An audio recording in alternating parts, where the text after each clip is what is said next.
Bismillahirrahmanirrahim.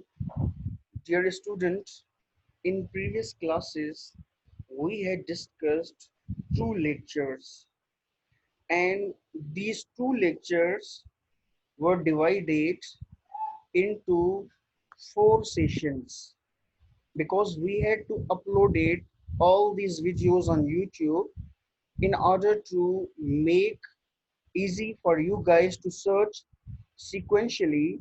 I had named them sessions, session 1, 2, 3, and 4. So far, four sessions have been uploaded on the YouTube, and today we are going to discuss the another lecture, and I hope we will cover it in two sessions. But if need be, we might go for third sessions as well.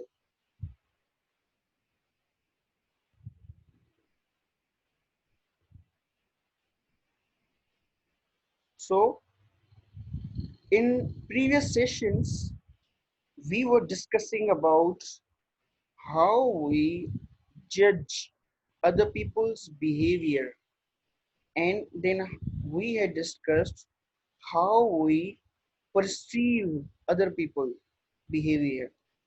Today we will discuss another aspect of same topic, that is explaining our social words. It means whatever is your around, whatever is available or present in your surrounding. They might be people's behavior, they might be groups, they might be communities, and they might be an individual. You always explain their behavior. आप क्या करते हैं? उनके behaviour को, यानी आपके सामने वो जो कुछ करते हैं, आपके सामने वो जो कुछ करते हैं, बैठते हैं, उठते हैं, खाते हैं, बात करते हैं, उनका जो कुछ भी बिहेवियर होता है, आप उनको एक्सप्लेन करते हैं. तो दूसरे लोगों को एक्सप्लेन करना, उनका मोटिव क्या है, why other people do what they do, वो लोग जो कुछ कर रहे होते हैं, क्यों कर रहे होते हैं, हम उनको एक्सप्लेन कर रहे होते हैं. तो आज के लेक्चर में, आज के सेशंस में हम इस एक्सप्लेनेशन जो है, यानी एक्सप्लेनेशन का जो एस्पेक्ट है, उस पर हम बात करेंगे कि हम किस तरह से अपने आसपास मौजूद दूसरे लोगों को, बिहेवियर को एक्सप्लेन करते हैं.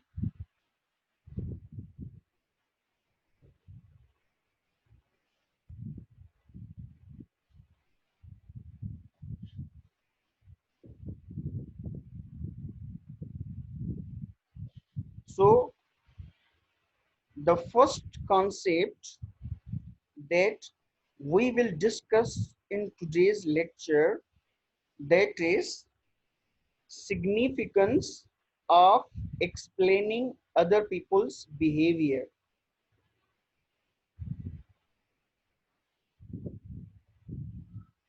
It means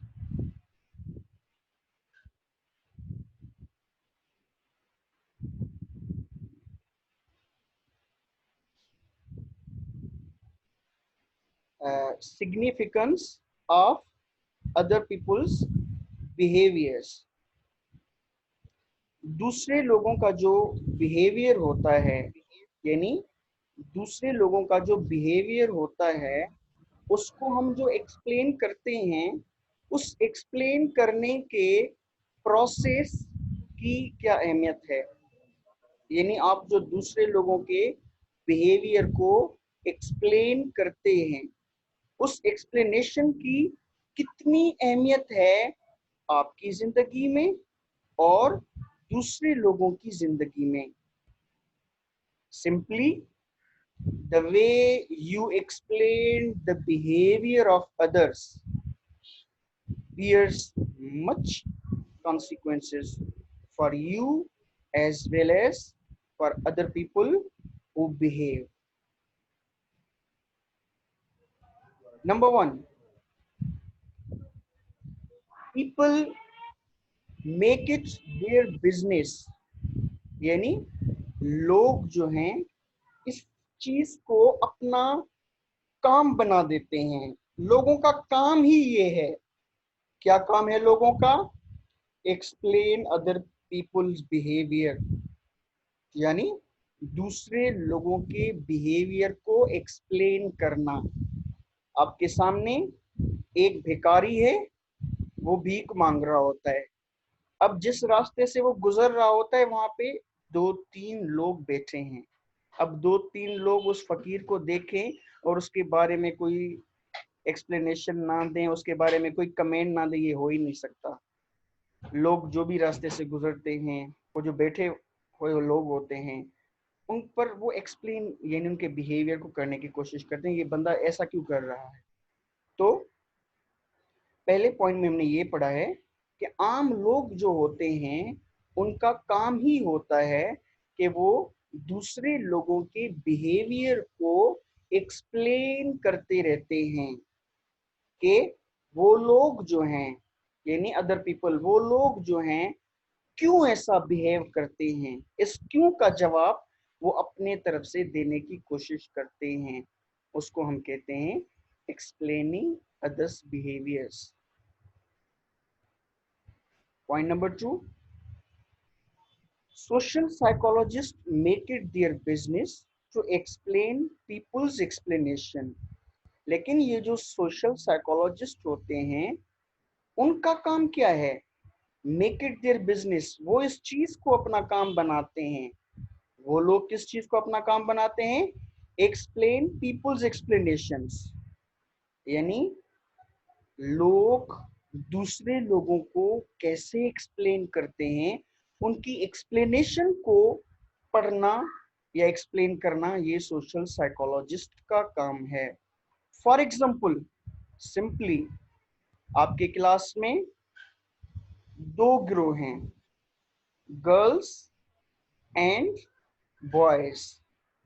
अब जो गर्ल्स हैं उनका कोई बिहेवियर हो, फॉर एग्जाम्पल शोर मचाती हैं क्लास में, तो उस शोर मचाने के बिहेवियर के मुतालिक वो जो बॉयज हैं वो एक्सप्लेन करेंगे कि ये लोग ऐसा क्यों कर रही हैं, ये वो लोग ऐसा क्यों कर रही हैं। अब बॉय उनकी शाउटिंग के प्रोसेस को एक्सप्लेन करने की कोशिश करेंगे, या बॉयज का कोई बिहेवियर होगा तो उस बॉयज के बिहेवियर को गर्ल्स जो हैं एक्सप्लेन करने की कोशिश करेंगी कि ये जो लड़के हैं ऐसा क्यों कर रहे हैं।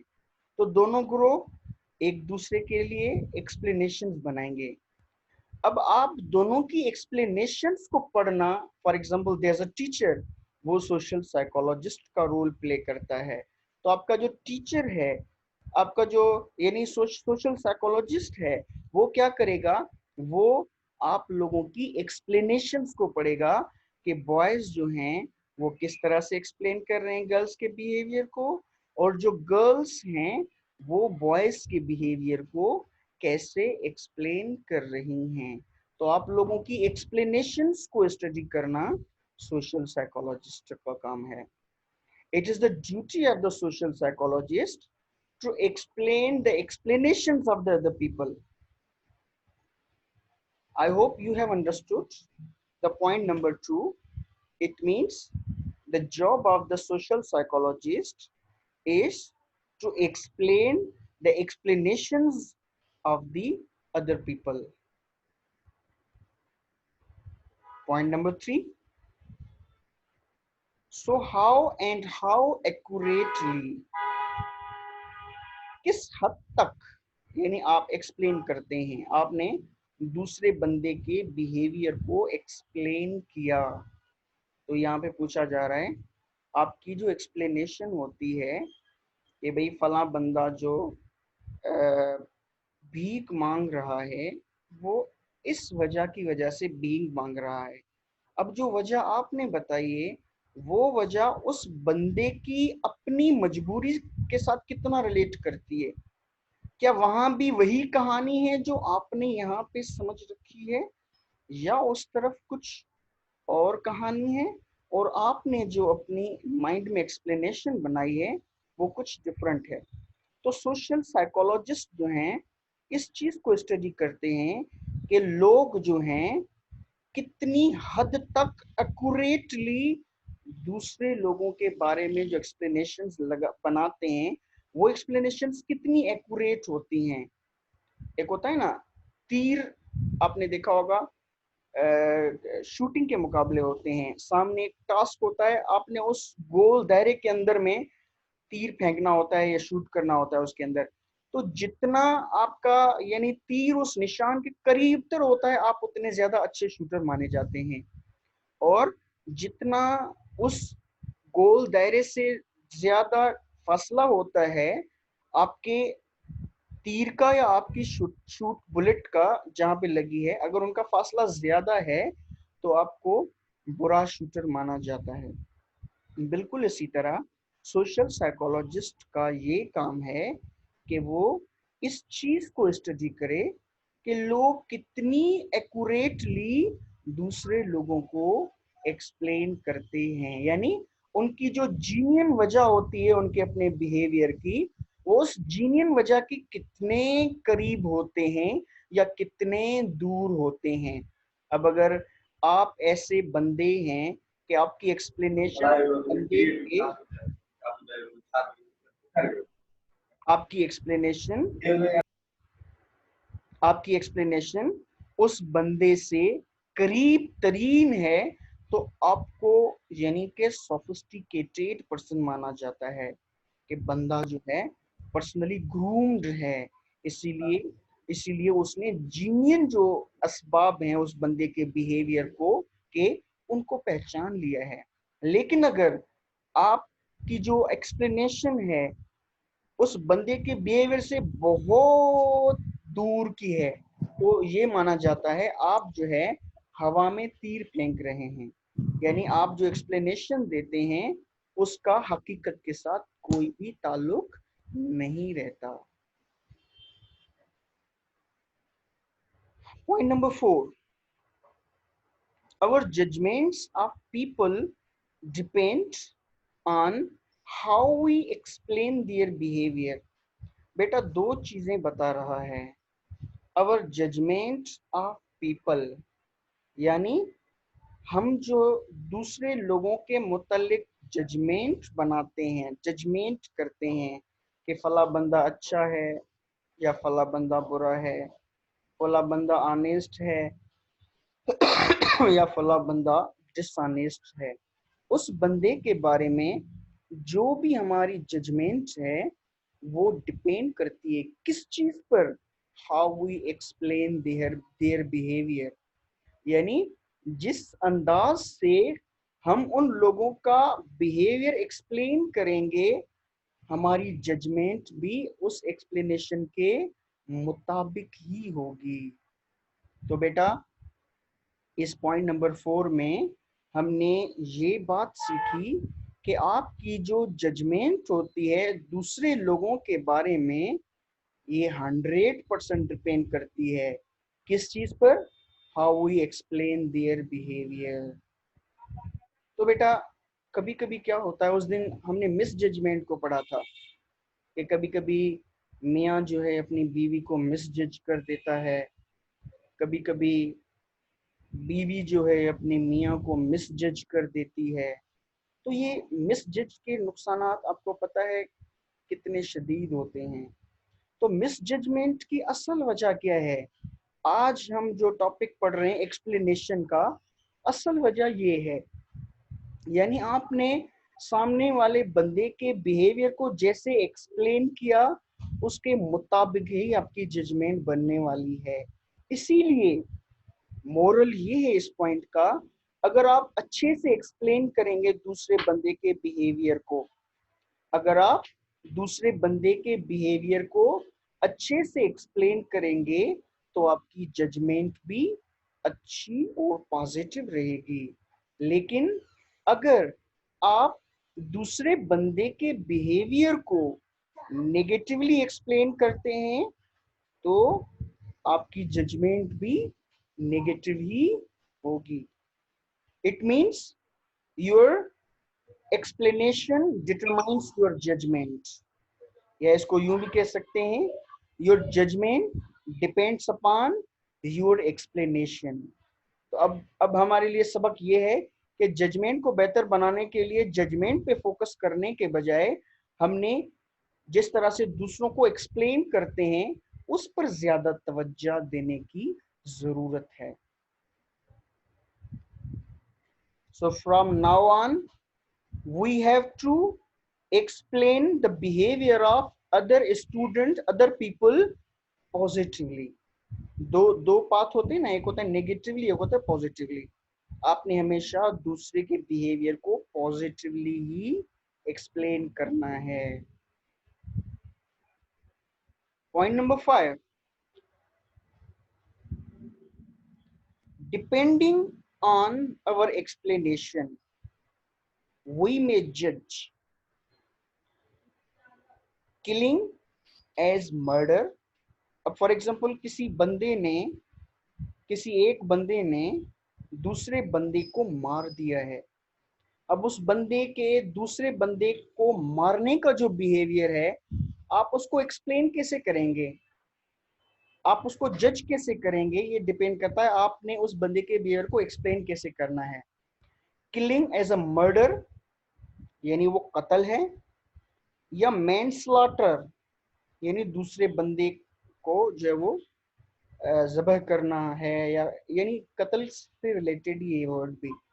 आप उसको कत्ल करते हैं यानी आपके दूसरे बंदे के मारने के बिहेवियर को आया कत्ल देखा जाएगा, सेल्फ डिफेंस आया उसको आपका सेल्फ डिफेंस यानी उस बंदे ने खुद भी आप पर हमला किया था.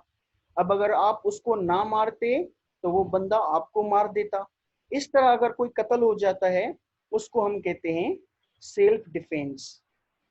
यानी किसी बंदे को दूसरे बंदे ने जो मारा है उसको मर्डर जज किया जाएगा, सेल्फ डिफेंस जज किया जाएगा, या हीरोइज्म जज किया जाएगा. ये डिपेंड करता है आप उसको एक्सप्लेन क्या करेंगे. The way you explain, the way you explain, it will determine whether you will judge a killing of a person as a murder or self-defense or heroism. For example, ये भी हो सकता है कि जिस तरह से हमने खलील जिब्रान की कहानी पढ़ी थी एक बार, उसका जिक्र मैंने आपसे किया था कि एक नौजवान को फांसी की सज़ा देकर उसकी मैयत जो है वो फेंक दी जाती है बयाबान में. एक खातून आकर उस पर आंसू बहाती है. तो खलील जिब्रान कहते हैं कि मैंने उससे पूछा कि इसको क्यों मारा गया है, ये तो कोई गद्दार होगा. अब उस बंदे को गद्दार कहकर उसको मारा गया है, लेकिन वो खातून क्या कहती है, देखें ये जो सरकारी कारिंदे थे वो आए थे मेरे अबू से टैक्स लेने, जब उनकी शक्ल मुझ पर पड़ी और मेरे हुस्न पर पड़ी उनकी नीयत बिगड़ गई और उन्होंने इतना टैक्स का मुतालबा किया जितना हम लोग भर भी नहीं सकते थे. तो ये देखकर उन्होंने अबू से मुतालबा किया कि आपकी बेटी मुझे हमें दे दें और पैसे देकर फिर छुड़ा जाएं. तो ये चीज़ देखते हुए वो नौजवान आया और वो नौजवान इन लोगों से लड़ा और इन लोगों को उसने मारा. फिर जब इन लोगों को मारा तो जो दूसरी सरकारी मशीनरी थी वो इस बंदे को गिरफ्तार कर गए जिन लोगों ने इनको फांसी दी. अब इस एक बंदे का उन दूसरे सरकारी कारिंदों को मारना ये तो एक हीरोइज्म का एक्ट था, यानी एक खातून की इज्जत उसने बचाई, उस इज्जत की खातिर दूसरे जो कारिंदे थे उनको उसने मारा. लेकिन अब ये डिपेंड करता है आप किसे एक्सप्लेन करते हैं. अब उस खातून के लिए तो ये हीरोइज्म था, खलील जिब्रान के लिए तो ये हीरोइज्म था, लेकिन जो उस वक्त की मशीनरी थी, सरकारी मशीनरी, उसके लिए एक कत्ल था. गवर्नमेंट अफसरान को मारना यानी उनके लिए कत्ल था. तो the way you explain the behaviour it will जज what you will determine about the behaviour of the other people. Number 2, a homeless person as lacking initiative or as victimized by job and welfare cutbacks, यानी एक बंदा है जिसके पास घर नहीं है, आप देखते हैं किसी गली पर या किसी ओवरहेड ब्रिज के नीचे एक बंदा सोया हुआ है, उस बंदे के पास घर नहीं है, उसको हम कहते हैं होमलेस पर्सन। जब आप होमलेस पर्सन देखते हैं, उस बंदे पर आपको क्यास आएगा, मर्सी आएगी, या उससे नफरत होगी? अगर आपको लगेगा कि ये हट्टा कट्टा बंदा है, अगर चाहता तो वो कमा कर अपना घर घाट बना सकता था, अगर ये आपकी एक्सप्लेनेशन है, तो आप उस बंदे को कैसे जज करेंगे? नफरत करेंगे आप उस बंदे से। इस बंदे में कोई हिम्मत ही नहीं है, इस बंदे में कोई हिम्मत ही नहीं है। लेकिन अगर आपने उस बंदे को देखकर आपके माइंड में ये बात आई कि भाई लॉकडाउन है, कोरोना वायरस चल रहा है, और ये जो जॉब्स, बहुत सारे लोगों की जॉब्स चली गई हैं, और जो गवर्नमेंट कुछ वेलफेयर देती थी उन वो भी यानी काट दिए गए हैं, अब कुछ भी नहीं मिला लोगों को, अब बेचारे के पास घर नहीं है, अब वो वहां पे सोया पड़ा है। अगर आपकी एक्सप्लेनेशन इस तरह की होगी, तो आप उस बंदे को कैसे जज करेंगे? आप उस पर मर्सी खाएंगे। Point number 3, someone's friendly behaviour, यानी आपके सामने कोई बंदा अगर फ्रेंडली बिहेव करता है आपके सामने, आपके साथ, आप उसको एज अ जीनियन वार्मथ समझेंगे, या इनग्रेटिएशन? इनग्रेटिएशन यानी आप ये समझेंगे कि वो बंदा वाकई भी आपके साथ ताल्लुकात बेहतर करना चाहता है, ताल्लुकात रखना चाहता है, यानी एज ए पर्सन, या उसका कोई मफाद है, उसकी कोई लालच है जिस वजह से वो फ्रेंडली बिहेवियर दिखा रहा है। अब ये डिपेंड, अब आप उसको अच्छा समझेंगे या बुरा समझेंगे। अगर आपने एक्सप्लेन किया कि भाई इसकी जो फ्रेंडली बिहेवियर है, इट इज अ जीनियन वार्मथ, अगर आपने उसको इस तरह से एक्सप्लेन किया, आप उस बंदे की रिस्पेक्ट करेंगे, आप भी उसके साथ फ्रेंडली बिहेवियर शो करेंगे।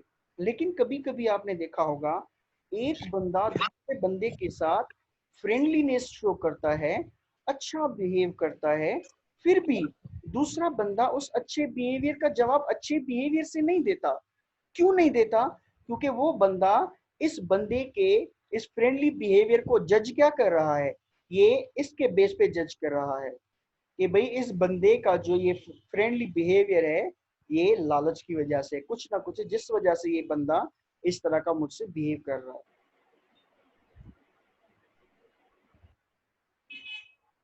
कॉन्सेप्ट नंबर 2, अट्रीब्यूटिंग कैजुअलिटी, यानी आप सामने वाले बंदे के किसी भी, फॉर एग्जांपल ये फ्रेंडली बिहेवियर था, इसको आपने काज दिया कि भाई ये जो बंदा फ्रेंडली बिहेवियर शो कर रहा है, इसका काज ये लालच है, इस लालच की वजह से ये बंदा इस तरह का अच्छा नाइस बनने की कोशिश कर रहा है मेरे साथ, क्योंकि इसकी ये लालच है। आपने ये सबब बता दिया। तो इस तरह से हर बंदे के बिहेवियर को एक्सप्लेन करने के लिए आप क्या करते हैं? आप सबब बताते हैं। सबब, उसको हम कहते हैं कॉजलिटी, यानी आप सबब सबब बताते हैं कि भाई फलां बंदे का बिहेवियर है, इसका ये सबब है।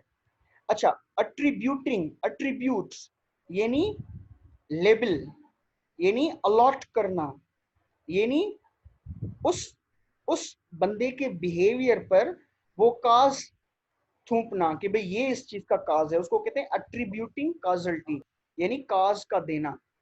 अब दो चीजें हैं, पर्सन, सिचुएशन, यानी आप जो है उस बंदे के बिहेवियर को पर्सन पे ब्लेम करेंगे या सिचुएशन पे ब्लेम करेंगे। फॉर एग्जांपल, आप आपने जो है अभी कुछ कोई स्टूडेंट है जिसने क्लास नहीं लिया है, वो पार्टिसिपेंट लिस्ट में शामिल नहीं है। अब उसके लिए हमारे पास फेवरेबल कमेंट्स होंगे, जजमेंट होगी, या अनफेवरेबल, ये डिपेंड करता है हमारी एक्सप्लेनेशन पर। अगर हमारी एक्सप्लेनेशन काज, उसके बच्चे के क्लास में ना आने के काज को हमने अगर इस सिचुएशन पे डाल दिया, यानी इस बात पे डाल दिया कि भाई उस बच्चे के पास शायद इलेक्ट्रिसिटी ना हो, शायद इंटरनेट ना हो, शायद तबीयत सेहत उसकी ना हो। अगर हमने सिचुएशन को सबब करार दिया तो हम उसके साथ नाइसली बिहेव करेंगे कि भाई उसकी मजबूरी थी, सिचुएशन थी, इसीलिए वो बेचारा नहीं आ पाया। वहां पे हम ये बेचारे का लफ्ज डालेंगे, वो बेचारा या वो बेचारी क्लास नहीं ले पाई क्योंकि सिचुएशन ने उसको इजाजत नहीं दी। लेकिन अगर हम पर्सन पे डाल देते हैं कि भाई ये जो बंदा है, स्टूडेंट है, इसने क्लास नहीं लिया क्योंकि वो बंदा इंटरेस्टेड ही नहीं है। नंबर वन, इंटरेस्टेड ही नहीं है, उसका उसकी उसकी दिलचस्पी नहीं है पढ़ाई में। नंबर टू, वो बंदा जो है यानी कि हार्ड वर्किंग नहीं है, वो डल है। यानी उसके पर्सन की जो पर्सनल कैरेक्टरिस्टिक्स हैं उनको हमने अटैक करना शुरू कर दिया, तो फिर उस बंदे के लिए हमारे पास यानी जजमेंट जो है वो अनफेवरेबल होगी, उसको हम फेवर नहीं देंगे। अगर पर्सन पे गए तो फेवर नहीं देंगे, अगर सिचुएशन पे गए तो हम उसको फिर फेवर देते हैं और हम उसको पॉजिटिवली जज करते हैं। Number one, we endlessly analyze and discuss why things happen as they do, especially when we experience something negative or unexpected। यानी अक्सर जो है नेगेटिव और अनएक्सपेक्टेड जब कोई चीज होती है तो हम उसका काज बताने की कोशिश करते हैं कि भाई ये चीज क्यों हुई है, और उस क्यों के जवाब में हम कुछ एक्सप्लेनेशंस भी अपनी तरफ से देते हैं। Number two, if worker productivity declines, यानी अगर किसी फैक्ट्री में जो वर्कर्स हैं उनकी उनकी प्रोडक्टिविटी अगर नीचे जा रही है, यानी पहले वो एक दिन में 500 सूट बना लेते थे एक फैक्ट्री में, लेकिन अभी 200 सूट बना रहे हैं, फिर 100 सूट बना रहे हैं, तो आहिस्ता आहिस्ता नीचे की तरफ जा रहे हैं। इस सिचुएशन को हम क्या जज करेंगे, ये डिपेंड करता है हम इस सिचुएशन को एक्सप्लेन क्या करते हैं। We assume the workers are getting lazier, यानी ये जो वर्कर हैं ये जो वर्कर हैं क्या वो सुस्त सुस्त बढ़ते जा रहे हैं। अगर हमने सुस्ती का एलिमेंट यहाँ पे डाला यानी हम पर्सन पे जा रहे हैं, हम पर्सन पे जा रहे हैं। अगर हमने कहा ये जो वर्कर्स हैं उनमें सुस्ती आती जा रही है जिस वजह से उनकी प्रोडक्टिविटी कम होती जा रही है। अगर हमने उनको ये किया, पर्सन पे हम चले गए, हमने हमने उनको लेजी कह दिया, फिर हम उनके साथ थोड़ा सा सख्ती के साथ पेश आएंगे। Or has their work place become less efficient, या जिस जगह पे वो काम करते हैं वहां पे बहुत सारी रुकावटें आ गई हैं, मशीनें पुरानी हो गई हैं, बिजली आजकल यानी नहीं होती, वहां पे बीमार रहते हैं मर्ज की वजह से, जिस वजह से उनकी प्रोडक्शन कम होती जा रही है। अगर हमने ये एलिमेंट डाला कि भाई ये काज है इस चीज का, तो फिर हम उनको थोड़ा सा पॉजिटिवली जज करेंगे और हम उनको रियायत देंगे। बेटा यहाँ पे एक नुक्ता है हमारे गौर फिक्र के लिए। कभी कभी लोग जो है वो इस सिचुएशन की वजह से परफॉर्म नहीं कर रहे होते, लेकिन हम क्या करते हैं उनकी हम उसके पर्सनालिटी पे जा रहे होते हैं, और ये पॉइंट हम आगे डिस्कस करने जा रहे हैं। Point number 3, does a young boy who hits his classmates have a hostile personality, यानी एक क्लास में एक लड़के ने दूसरे लड़के को हिट किया, थप्पड़ मारा।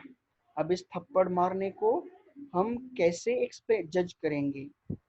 हॉस्टाइल पर्सनालिटी यानी उस बंदे की पर्सनालिटी ही ऐसी है, गुस्सीला है, जिस वजह से वो दूसरों को मारता रहता है, वो बंदा ही ऐसा है। यानी हमने पर्सन हम पर्सन पे चले गए, पर्सन को हम काज बनाते हैं।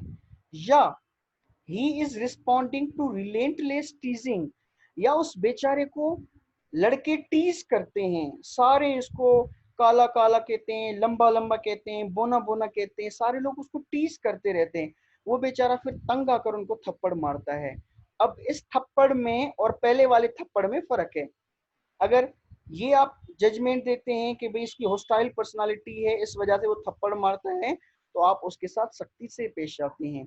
लेकिन अगर आप ये एक्सप्लेनेशन देते हैं उस चीज के लिए कि भाई ये जो बच्चा थप्पड़ मारता है ये इसीलिए मार रहा है क्योंकि दूसरे लोग इसको तंग कर रहे होते हैं, तो फिर आप उस बंदे से थोड़ा सा रियायत के साथ चलेंगे। Point number 4, married people often analyse there partners behaviours. जो शादीशुदा लोग होते हैं वो हमेशा अपने पार्टनर के बिहेवियर को एनालाइज करते रहते हैं। कहते भाई माशाल्लाह मेरी बीवी तो अच्छी है, माशाल्लाह मेरा शोहर तो अच्छा है, वो कहती है पता नहीं ये कहाँ से ये कमबख्त मेरे गले में लग गया। तो आप एनालाइज करते रहते हैं इस चीज को। तो स्पेशली देयर नेगेटिव बिहेवियर, आप उनके नेगेटिव बिहेवियर को एनालाइज करते रहते हैं। कोल्ड हॉस्टिलिटी यानी उसकी पर्सनालिटी में थोड़ा सर्दमूरी का एलिमेंट ज्यादा है। मोर देन अ वार्म हग, यानी कभी उसने आपको मोहब्बत भी दी होगी, वो बीवी भी हो सकती है, शोहर भी हो सकता है, लेकिन आप इस वार्म हक से ज्यादा उसकी कोल्ड हॉस्टिलिटी पे ज्यादा फोकस करते हैं। Is likely to leave the partner wondering why, यानी अगर आपने उसके मोहब्बत को भुलाकर फकत उस एक चीज, यानी वो आपको प्यार से बात भी करता रहता है लेकिन आपको उसकी वो प्यार भरी बात याद ही नहीं है जो सालों से करता आ रहा है या करती आ रही है, लेकिन आपको तो फकत और फकत उसकी आज की एक कोल्ड हॉस्टिलिटी है। तो फिर इस तरह की जो चीज है वो सामने वाले लोगों को परेशान कर देती है कि ये ऐसा क्यों कर रहा है या क्यों कर रही है।